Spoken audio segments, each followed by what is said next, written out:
జీవన రహస్యం చూస్తున్న వీక్షకులకు అందరికీ స్వాగతం, సుస్వాగతం. మీ అందరికీ నమస్కారం.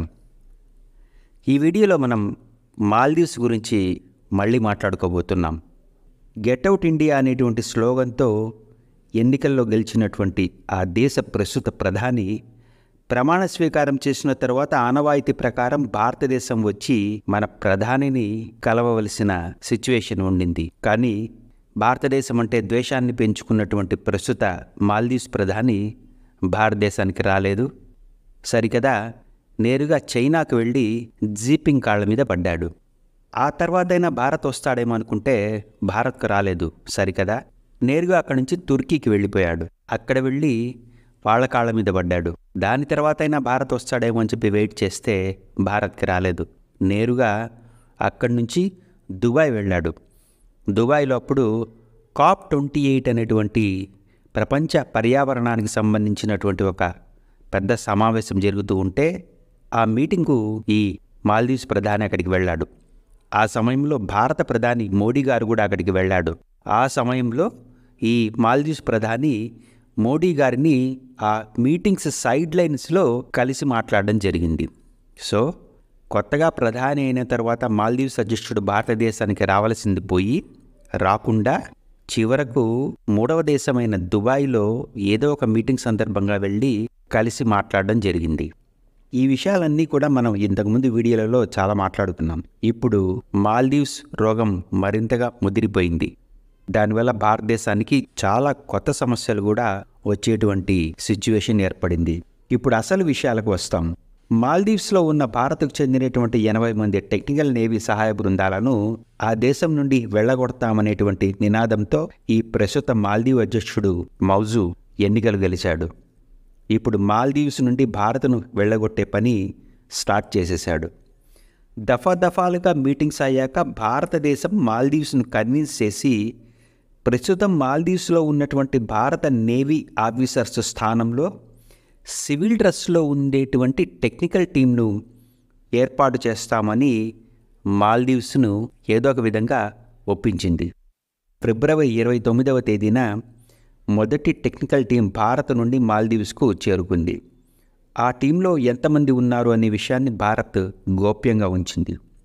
ఆ టెక్నికల్ టీం అక్కడికి వెళ్ళింది కాబట్టి అక్కడ ఉన్నటువంటి మన నేవీ సిబ్బందిలో ఒక బ్యాచ్ భారతదేశానికి మార్చి 10వ తేదీన వెనక్కి వచ్చేసింది.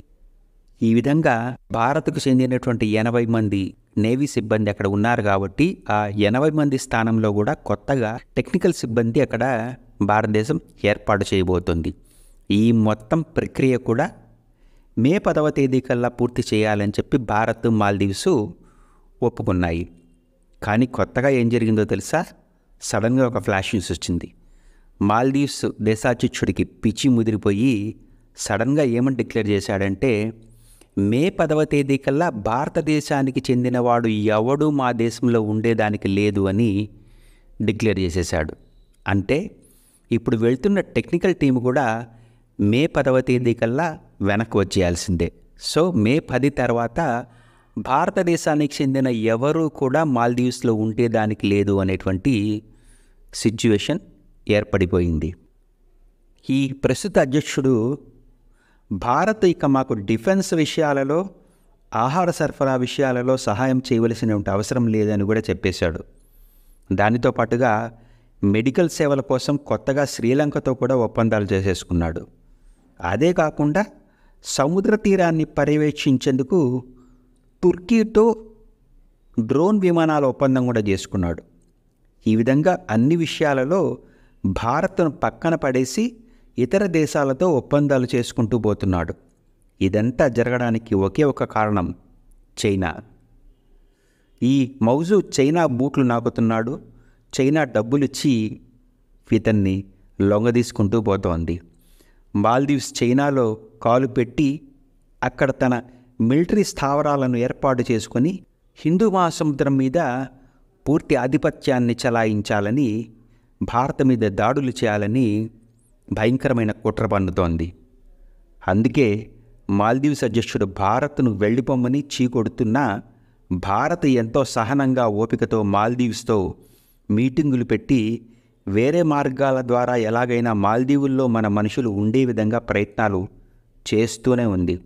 అందుకే ఇప్పుడు మన నేవీ మనుషులకు బదులుగా టెక్నికల్ టీంను అక్కడ పెట్టాలని చెప్పి ప్లాన్ చేసింది. కానీ ఇప్పుడు వాళ్ళను కూడా వెళ్ళిపోమని చెప్పి మాల్దీవ్స్ అధ్యక్షుడు హుకుం జారీ చేశాడు.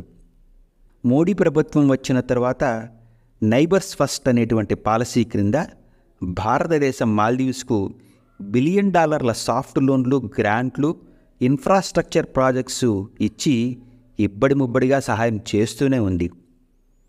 ఇప్పుడు ఇంతగా భారత్కు విరుద్ధమైన పనులు మాల్దీవ్స్ చేస్తున్నా కూడా మన దేశం ఓపికతో మొన్నటికి మొన్న మన లేటెస్ట్ బడ్జెట్లో కూడా మాల్దీవ్స్ కోసం 779 కోట్ల రూపాయలను కేటాయించింది. ఈ మొత్తం లాస్ట్ ఇయర్ కేటాయించిన 600 కోట్ల కంటే చాలా ఎక్కువ. మాల్దీవ్స్ను ఎట్టి పరిస్థితుల్లో భారత్ దూరం చేసుకోకూడదు. ఎందుకంటే మాల్దీవ్స్ అనేది హిందూ మహాసముద్రంలో అత్యంత ముఖ్యమైన ప్రదేశంలో ఉన్నటువంటి ఒక స్ట్రాటజిక్ దేశం. మాల్దీవ్స్ను కనుక చైనా లొంగ తీసుకునేసిందంటే చైనా దక్షిణ భారతదేశం పైన సులభంగా దాడులు చేసి మన దక్షిణ భారతదేశాన్ని ఆక్రమిస్తుంది. చైనా ప్లాన్ అదే. అందుకే మాల్దీవ్స్ను లొంగ తీసుకోవాలని చైనా సకల ప్రయత్నాలు చేస్తోంది. ఆ ప్రయత్నాలను భారత్ ఇప్పటి వరకు సమర్థవంతంగానే తిప్పికొడుతూ వస్తోంది. అందుకే మాల్దీవ్స్ను బుజ్జగించి ఏదో ఒక విధంగా భారత్ మాట వినేలా చేసుకునే ప్రయత్నాలు చేస్తూనే ఉంది. ఒకవైపు భారత్ ఇవన్నీ చేస్తూ ఉంటే మాల్దీవ్స్ ఇప్పుడు చైనాతో డిఫెన్స్ ఒప్పందాలు కూడా చేసుకుంటోంది. మొట్టమొదటిగా 4 రోజుల కిందట చైనాతో ఫ్రీగా ఒక డిఫెన్స్ ఒప్పందం చేసేసుకుంది. ఈ ఒప్పందంలో చిన్న చిన్న విషయాలైనటువంటి బాష్పవాయు గోళాల ఎక్విప్మెంటు, స్ప్రే ఎక్విప్మెంట్ లాంటివి చైనా ఫ్రీగా మాల్దీవ్స్కు సప్లై చేస్తాను అని అగ్రిమెంట్ చేసుకుంది. ఇది కేవలం మొట్టమొదటి ఒప్పందం మాత్రమే. ఇక భవిష్యత్తులో పెద్ద పెద్ద విషయాలపై కూడా చైనా, మాల్దీవ్స్ ఒప్పందాలు చేసుకోబోతున్నాయి. 2021లో అప్పటి మాల్దీవ్స్ ప్రభుత్వం భారత్లో తమ సముద్ర తీరాన్ని సర్వే చేసేందుకు హైడ్రోగ్రాఫిక్ సర్వే ఒప్పందం ఒకటి చేసుకుంది.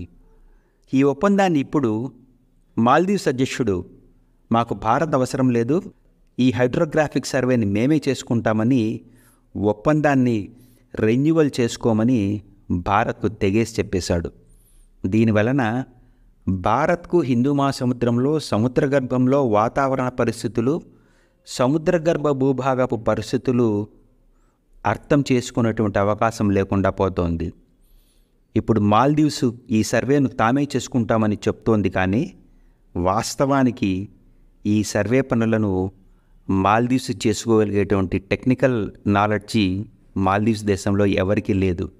కాబట్టి భారతదేశాన్ని ఈ విషయంలో పక్కన పెట్టేసి ఈ హైడ్రోగ్రాఫిక్ సర్వేకి సంబంధించిన విషయాల్లో చైనాకు పూర్తి ప్రాధాన్యత ఇచ్చి వాళ్ళ ద్వారా ఈ హైడ్రోగ్రాఫిక్ సర్వే చేయించాలని చెప్పి మాల్దీవ్స్ లోపల కుట్రబన్నుతోంది.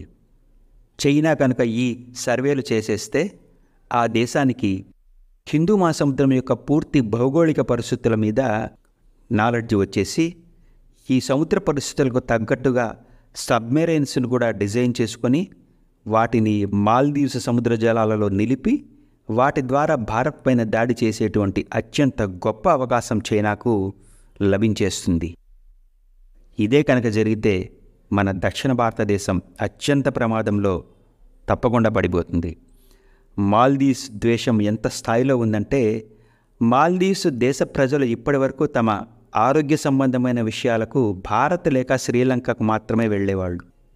ఇప్పుడు ఈ కొత్త అధ్యక్షుడు ఈ 2 దేశాలకు మాత్రమే కాకుండా ఇక మీదట మాల్దీవ్స్ ప్రజలకు యుఏఈ, థాయిలాండ్ దేశాలలో కూడా ఈ హెల్త్ కేర్ సేవలు ఇస్తామని ఈ మధ్యనే డిక్లేర్ చేశాడు.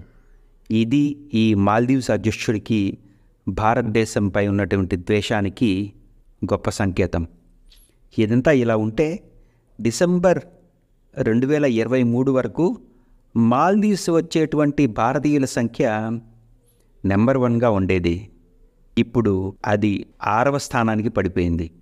అంటే భారత ప్రజలు మాల్దీవ్స్ వెళ్ళడం దాదాపుగా మానేశారు. కానీ దీనివలన మాల్దీవ్స్కి వచ్చిన పెద్ద నష్టమేమీ లేదు. ఎందుకంటే చైనా ఒకప్పుడు చివరి 10వ స్థానంలో ఉండేది. ఇప్పుడు చైనా నెంబర్ 1 స్థానానికి వచ్చేసింది. భారతదేశం నెంబర్ 1 నుంచి నెంబర్ 6కు వెళ్ళిపోతే చైనా చివరి 10వ స్థానం నుంచి నెంబర్ 1 స్థానానికి వచ్చేసింది. దీని అర్థం చైనా నుంచి చాలా టూరిస్టులు విపరీతంగా మాల్దీవ్స్కు రావడం స్టార్ట్ చేసేశారు.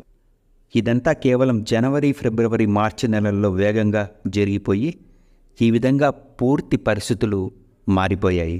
చైనా ఏ విధంగా మాల్దీవ్స్ను లొంగదీసుకుంటోందో భారత్ అత్యంత జాగ్రత్తగా గమనిస్తూ వస్తోంది. ఇక సమయం లేదు మిత్రమా అన్నట్లుగా భారత్ వెంటనే మన లక్షద్వీపుల్లో ఉండేటువంటి మినికాయ్ ఐలాండ్స్లో ఐఎన్ఎస్ జటాయు అనేటువంటి ఇండియన్ నేవీ నౌకాస్థావరాన్ని వేగంగా ఏర్పాటు చేసేసింది. ఇప్పుడు ఈ నౌకాస్థావరంలో భారత యుద్ధ నౌకలు సంచరిస్తూ దక్షిణ భారత సముద్ర తీరాన్ని కాపలాగాస్తున్నాయి. భారత్కు ఆల్రెడీ లక్షద్వీపుల్లోని కవరత్తి ఐలాండ్స్లో ఐఎన్ఎస్ ద్వీపరక్షక్ అనేటువంటి నేవీ బేస్ కూడా ఉంది. ఇప్పుడు దానికి తోడుగా ఐఎన్ఎస్ జటాయు కూడా ఏర్పాటైంది. ఈ ఐఎన్ఎస్ జటాయు నేవల్ బేస్ మాల్దీవ్స్కు కేవలం 150 కిలోమీటర్ల దూరంలో మాత్రమే ఉంది. అట్లాగే మన కొచ్చిన్ తీరానికి ఈ నేవల్ బేస్ కేవలం 440 కిలోమీటర్ల దూరంలోనే ఉంది. ముఖ్యంగా మాల్దీవ్స్ మరియు లక్షద్వీప్ మధ్యనే ప్రపంచ సరుకు రవాణా నౌకలన్నీ ప్రయాణం చేస్తూ ఉంటాయి. ఈ సముద్ర మార్గాన్ని sea lines of communication SLOCs అంటారు. ఇప్పుడు మనం ఐఎన్ఎస్ జటాయు నేవల్ బేస్ ద్వారా ఈ సరుకు రవాణా మార్గాన్ని మొత్తం దగ్గర నుండి కూర్చొని మానిటర్ చేయవచ్చు. అట్లాగే ఇప్పుడు మాల్దీవ్స్ చుట్టూ కొత్తగా వస్తున్నటువంటి చైనా నౌకలను కూడా మనం దగ్గరుండి ఆ షిప్స్ ఏం చేస్తున్నాయి, ఎందుకు తిరుగుతున్నాయి, ఏ విధమైనటువంటి కార్యక్రమాలు అక్కడ చేస్తున్నాయి అనేటువంటి విషయాలను మనము కూర్చొని మానిటర్ చేసుకోవచ్చు. అట్లాగే ఐఎన్ఎస్ జటాయు నేవల్ బేస్ను మన అండమాన్ దీవుల్లో ఉన్నటువంటి నేవల్ బేస్కు మలక్కా స్ట్రైట్స్లో ఉన్నటువంటి మన మానిటర్ చెక్ పాయింట్ను కనెక్ట్ చేసేస్తే అప్పుడు మొత్తం అరేబియా సముద్రం, హిందూ మహాసముద్రం, బంగాళాఖాతం ఈ 3 సముద్రాలను మనము దగ్గర నుండి మానిటర్ చేసుకుంటూ ఉండవచ్చు. చైనాకు చెందిన 80% సముద్ర వ్యాపారం అంతా సౌత్ చైనా సీ నుండి మలక్కా స్ట్రైట్స్ మీదుగానే జరుగుతూ ఉంటుంది. కాబట్టి భారత్ ఆ పాయింట్లోనే చైనా నౌకలను కూడా ఐఎన్ఎస్ జటాయు కనెక్షన్తో దగ్గర నుండి మానిటర్ చేస్తూ ఉండవచ్చు. ఎప్పుడైతే చైనా దక్షిణ భారతదేశం మీద లేక అరుణాచల్ ప్రదేశాలలో దాడులు చేస్తుందో అప్పుడు మనం ఈ సముద్ర మార్గాలలో ఉన్నటువంటి చైనా షిప్పుల మీద వెంటనే దాడులు ప్రారంభించి చైనా యొక్క సముద్ర మార్గ వ్యాపారాన్ని చావుదెబ్బతీయవచ్చు. ఈ విధంగా మోడీ ప్రభుత్వం హిందూ మహాసముద్రం, అరేబియా సముద్రం, బంగాళాఖాతం ఈ 3 సముద్రాల మీద పూర్తి నిఘా పెట్టి జాగ్రత్తగా గమనిస్తూ వస్తోంది. సో ఫ్రెండ్స్, చూశారు కదా మోడీ ప్రభుత్వం చైనా చేస్తున్న కుట్ర కుతంత్రాలను ఏ విధంగా సముద్రాలలో ఎదుర్కొని జాగ్రత్తలు తీసుకుంటోందో గమనించండి, అర్థం చేసుకోండి. హిందూ మహాసముద్రం మీద భారత్ గనక పట్టుకోల్పోతే అది మన దేశ భద్రతకు అత్యంత ప్రమాదకరమవుతుందనే విషయాన్ని మీరు ఎప్పుడు గుర్తుపెట్టుకోండి. హిందూ మహాసముద్రం అనేది భారతదేశానికి ఒక ఆయుపట్టు. మనం కనుక హిందూ మహాసముద్రం మీద పట్టు కోల్పోయామంటే మన భారతదేశం మీద సులభంగా ఎవరైనా వచ్చి దాడులు చేసేయవచ్చు. సడన్గా నిన్నటి రోజు ఒక పెద్ద యూటర్న్ న్యూస్ వచ్చింది. మాల్దీవ్స్ అధ్యక్షుడు సడన్గా చేతులు ఎత్తేశాడు. మేము భారత్కు $400 మిలియన్ లోన్ కట్టాలి, మా దగ్గర ఇప్పుడు అంత డబ్బులు లేవు, కాబట్టి మేము భారత్ను మా లోన్ను ఏదో ఒక విధంగా వేరే విధంగా అడ్జస్ట్మెంట్ చేయాలని రిక్వెస్ట్ చేసుకుంటున్నామని స్థానికంగా మాలేలో ఉన్నటువంటి మీడియాతో చెప్పుకొని ఏడవడం మొదలుపెట్టాడు. ఆ పత్రికా విలేకరుల సమావేశంలో యూటర్న్ కొడుతూ భారత్ మాకు అత్యంత ముఖ్యమైన దేశం, ఎప్పటికీ అది మారదు, భారత్ మాకు ఎంతో సహాయం చేస్తూనే వస్తోంది, నేను అధ్యక్ష పదవికి వచ్చేసరికి దానికి ముందు ప్రభుత్వాలు భారత్ దగ్గర విపరీతంగా అప్పులు తీసుకొని ఉన్నాయి. ఇప్పుడు ఆ మొత్తం అప్పులన్నీ మా మీద వచ్చి పడ్డాయి. ఇప్పుడు మేము $400 మిలియన్ భారత్కు ఇవ్వాలి. కానీ మా ప్రస్తుత ఆర్థిక పరిస్థితి ఏమాత్రమూ బాగాలేదు.